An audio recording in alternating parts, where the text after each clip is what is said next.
Friends, welcome to my YouTube channel Saraswati commerce academy. तो friends, आज हम करने वाले हैं यूज ऑफ कैश बुक, जो हमारा company accounts issue of share का हमारा एक नेक्स्ट टॉपिक है। आज के टॉपिक में हम ये डिस्कस करने वाले हैं कि हम कैश बुक को कब यूज करते हैं एंड जर्नल को कब यूज करते हैं और इन दोनों का यूज जो है वो कैसे किया जाता है। तो फ्रेंड्स, अगर आप चैनल पर न्यू हो तो चैनल को सब्सक्राइब कर दीजिए, वीडियो को लाइक कर दीजिए एंड बेल आइकन को प्रेस जरूर कर दीजिएगा ताकि आपको आगे आने वाली वीडियोस का नोटिफिकेशन मिलता है। तो अब हम बात करें यूज ऑफ कैश बुक की और जर्नल की। तो हम कैश बुक को कब यूज करते हैं? अगर हमारे क्वेश्चन के अंदर ये दिया हुआ है कि आपको कैश बुक को प्रिपेयर करना है तो आपको क्या करना पड़ेगा? तो आपको कैश बुक बनानी पड़ेगी। जितनी भी आपकी कैश से रिलेटेड एंट्रीज होती हैं तो आपको एंट्रीज तो सबसे पहले तो जो शेयर कैपिटल से रिलेटेड जितनी भी एंट्रीज है वो आपको लर्न होनी चाहिए। तो अगर आपको लर्न नहीं है तो आप लर्न कर लो, अगर आपको समझनी है तो आप डिस्क्रिप्शन बॉक्स में जाके एंट्रीज और इश्यू ऑफ शेयर्स को चेक कर सकते हो। आप वहां से टॉपिक इजीली समझ सकते हो, वो आपको डिस्क्रिप्शन बॉक्स में उसका लिंक मिल जाएगा। तो अब जो भी कैश बुक से रिलेटेड जितनी भी यानी कि कैश से रिलेटेड जितनी भी एंट्रीज हैं वो आपको कैश बुक में लिखना पड़ेगा, और जो आपकी बिना कैश बुक से यानी कि जो कैश से रिलेटेड एंट्रीज नहीं है उसको आप कहाँ पे ट्रांसफर करोगे? जर्नल के अंदर ट्रांसफर करोगे। तो जो इसके अंदर ये भी केस हो सकता है कि यानी कि जो हमने शेयर इशू किया, जितने रुपए का भी शेयर है हम उसको एक्स्ट्रा मनी पर भी इशू कर सकते हैं, क्योंकि जो गुडविल वेल रेपुटेटेड कंपनीज होती हैं वो अपने शेयर्स को काफी हाई प्राइसेस पर भी इशू करती है। तो जो यानी कि फेस वैल्यू से ज्यादा का प्राइस होता है उसको हम क्या मानते हैं? सिक्योरिटीज प्रीमियम रिजर्व मानते हैं। तो हम एक प्रैक्टिकल एग्जांपल की हेल्प से हम ये समझ लेते हैं कि कैश बुक को और जर्नल को किस तरीके से प्रिपेयर किया जाता है।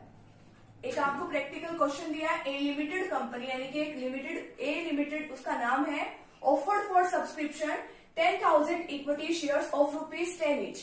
10,000 शेयर्स ए लिमिटेड कंपनी ने क्या किए? इशू किए, और 10 रुपए का एक शेयर है एट अ प्रीमियम ऑफ ₹2 पर शेयर, और उसके साथ प्रीमियम कितना है? 2 रुपए प्रीमियम है, यानी कि 10 + 2 अब कितने का शेयर हो गया? वो 12 रुपीज का शेयर हो गया। अब जो वो प्रीमियम है वो दो चीजों पर हो सकता है, या तो वो एप्लीकेशन पर हो सकता है या वो अलॉटमेंट पर हो सकता है। जहां पर भी हो वो आपको क्वेश्चन के अंदर आगे मेंशन होगा और आपको वहीं पे उसकी एंट्री करनी है। और क्या दिया हुआ है? And ₹5,000 10% preference shares of ₹10 each at par. At par का मतलब क्या है कि यानी कि जितनी भी फेस वैल्यू उतने पर ही हमने इशू कर दिया। वो 10% प्रेफरेंस शेयर आपको क्वेश्चन में एज इट इज लिखना हुआ। 10% preference share equity share capital या इक्विटी शेयर अलॉटमेंट, ये आपको ऐसे लिखना पड़ेगा। ये 5,000 शेयर इशू किए हैं। कितने रुपए का एक शेयर है? 10 रुपीज का एक शेयर है। 5,000 मल्टीप्लाई बाई 10 यानी कि 50,000 की इसकी शेयर कैपिटल बनेगी। अब देखिए, the amount on equity shares was payable. तो किस तरीके से ये पेबल है ये बता रखा है। ऑन एप्लीकेशन पे ये किससे रिलेटेड है? इक्विटी शेयर से रिलेटेड है। इक्विटी शेयर्स के ऊपर क्या है?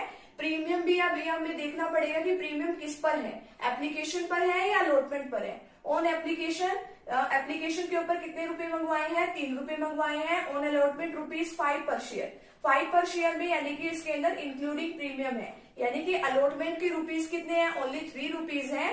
टोटल ये 5 है, 5 में से 2 तो किसकी है? ये प्रीमियम की। तो अलॉटमेंट को जब हम आगे ट्रीट करेंगे तो अलॉटमेंट का कितना आएगा? 3। ठीक है। ऑन फर्स्ट कॉल आपको दे रखी है कि ये 4 पर शेयर है। फर्स्ट और फाइनल कॉल इसके अंदर मर्ज करके ही दी हुई है।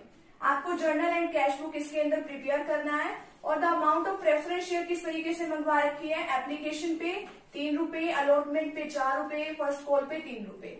All the share subscribe called up and paid, यानी कि जितने भी शेयर्स जो दिए गए थे सभी पब्लिक ने सब्सक्राइब भी कर दिया है उसको, जितने पैसे मंगवाए थे वो दे भी दिए हैं और पेड भी कर दिए गए हैं। ठीक है। तो अब इसकी जर्नल एंट्री जो है वो किस तरीके से बनेगी? जो हमारी सबसे पहली जर्नल एंट्री होती थी इससे रिलेटेड वो क्या होती थी? Bank account debit to equity share application. वो आपको इसके अंदर नहीं लिखना, वो आपको कहाँ लिखना पड़ेगा? कैश बुक में। तो आपको उससे जो बैंक से रिलेटेड जिसके अंदर बैंक नहीं आता है तो वो कहाँ लिखोगे आप? ओनली वही एंट्री जर्नल के अंदर डालोगे। तो उससे नेक्स्ट एंट्री आपकी होती थी equity share application account debit to equity share capital, यानी कि एप्लीकेशन मनी से रिलेटेड जितनी भी मनी होती थी वो आपको कहाँ ट्रांसफर करनी होती थी? शेयर कैपिटल के अंदर। तो अब equity share application account debit to equity share capital account, ठीक है। और अब जैसे कि ये इक्विटी शेयर्स इशू कर रखे हैं, उसी तरीके से कंपनी ने प्रेफरेंस शेयर्स भी इशू कर रखे हैं, तो उसी तरीके से प्रेफरेंस की भी वही एंट्री बन जाएगी 10% preference share application account debit. चाहे इक्विटी शेयर हो चाहे प्रेफरेंस शेयर हो, तो उसके अकाउंट को डेबिट ही करते हैं और उससे रिलेटेड कैपिटल अकाउंट को, शेयर कैपिटल अकाउंट को हम क्या करेंगे, क्रेडिट करेंगे। कई बार क्वेश्चन में एक ही एंट्री विधि होती है और अलग अलग विधि होती है। Equity share application account debit to equity share capital, 10% preference share application account debit to 10% preference share capital account. ये ट्रांसफर कर रखी है हमने अपनी एप्लीकेशन बनी। इक्विटी शेयर एप्लीकेशन के ऊपर कितना पैसा आया है, आपके कितने शेयर थे, 10,000 थे, और 10,000 मल्टीप्लाई हमने क्या किया, 3 किया, तो यहाँ पे कितना आ गया, 30,000 की यहाँ पे क्या आ गई, अमाउंट आ गई। तो ये इक्विटी शेयर एप्लीकेशन से रिलेटेड जितना भी पैसा वो आपने कहाँ ट्रांसफर कर दिया, इसके शेयर कैपिटल में। 30,000 हमने यहाँ पे ट्रांसफर कर दिए। 10% प्रेफरेंस शेयर एप्लीकेशन के ऊपर देखो कितना पैसा आया है, कितने इसके शेयर हैं, ये 5,000 शेयर है, 3 रुपीज आए हैं, तो 5,000 को अगर आप 3 से मल्टीप्लाई करते हो तो 10% प्रेफरेंस शेयर एप्लीकेशन में आपने यहाँ पे कितने डाले हैं, 15,000, और जो आप शेयर कैपिटल के अंदर जो चीजें ट्रांसफर कर रहे हो उसके अंदर भी कितने आएंगे, 15,000। अब इससे रिलेटेड देखो कैश बुक में आपको क्या डालना है, देखिए जो आप डालते थे bank account debit to equity share application account, तो to equity share application account जो है 30,000 का आपने यहाँ पे डाल दिया, और टू 10% प्रेफरेंस शेयर एप्लीकेशन से रिलेटेड जितना भी पैसा है वो 15,000 ये आपने यहाँ पे डाल दिया। तो आपकी एंट्री क्या बनेगी, कैश या bank account debit to equity share application. आपकी एंट्री इसी तरीके से बनेगी, तो डेबिट के अंदर आपको सब कुछ लिखते जाना है, ठीक है।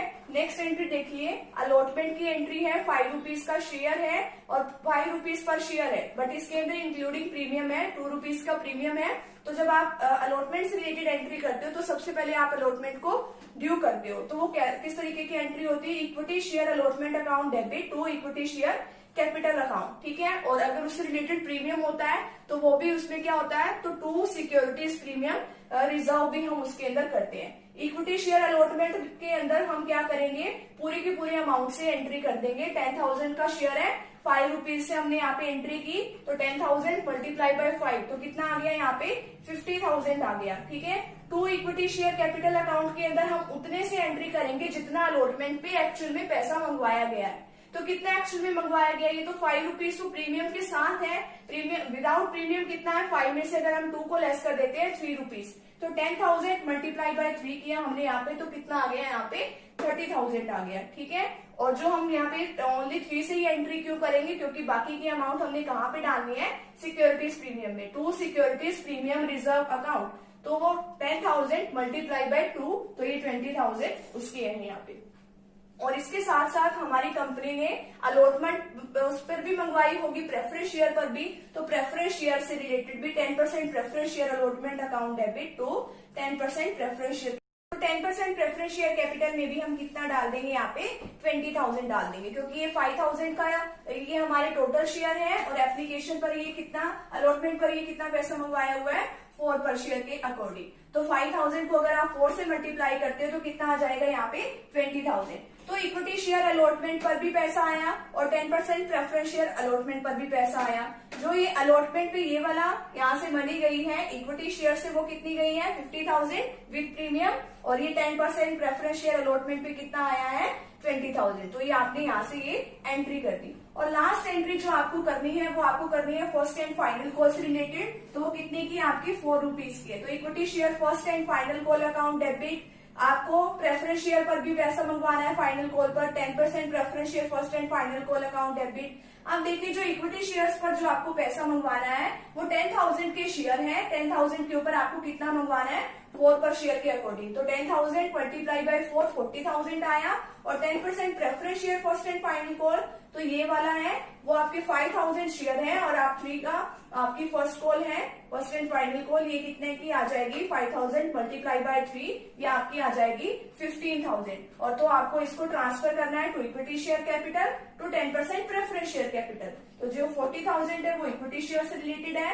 और जो ये 15,000 है वो कहाँ से, किससे रिलेटेड है, फर्स्ट एंड फाइनल कॉल से आपकी रिलेटेड है। तो इससे रिलेटेड आप कैश बुक में भी क्या एंट्री करोगे, to equity share first and final call, to 10% preference share first and final call. यानी कि इसके अंदर आपको सभी एंट्री करनी है, एप्लीकेशन से रिलेटेड, इक्विटी एंड प्रेफरेंस, फिर आपको अलॉटमेंट से रिलेटेड, एंड फिर आपको फर्स्ट एंड फाइनल कॉल से रिलेटेड, इक्विटी एंड प्रेफरेंस से रिलेटेड आपको सभी एंट्रीज करनी है। तो जो इनका टोटल आएगा आप बाय बैलेंस कैरी डाउन कर देना। इनका टोटल आया 1,70,000। तो इस तरीके से हमने यूज ऑफ कैश बुक को करना सीखा कि हमने कैश बुक में कौन सी एंट्री डाली और आपने जो है जर्नल में किस तरीके से अकाउंटिंग ट्रीटमेंट को किया। तो आज का जो टॉपिक है हमारा यहीं पे कंप्लीट होता है। तो फ्रेंड्स, अगर आप चैनल पर न्यू हो तो चैनल को सब्सक्राइब कर दीजिए, वीडियो को लाइक कर दीजिए एंड बेल आइकन को प्रेस जरूर कर दीजिएगा। मिलते हैं नेक्स्ट वीडियो के साथ। Thank you very much.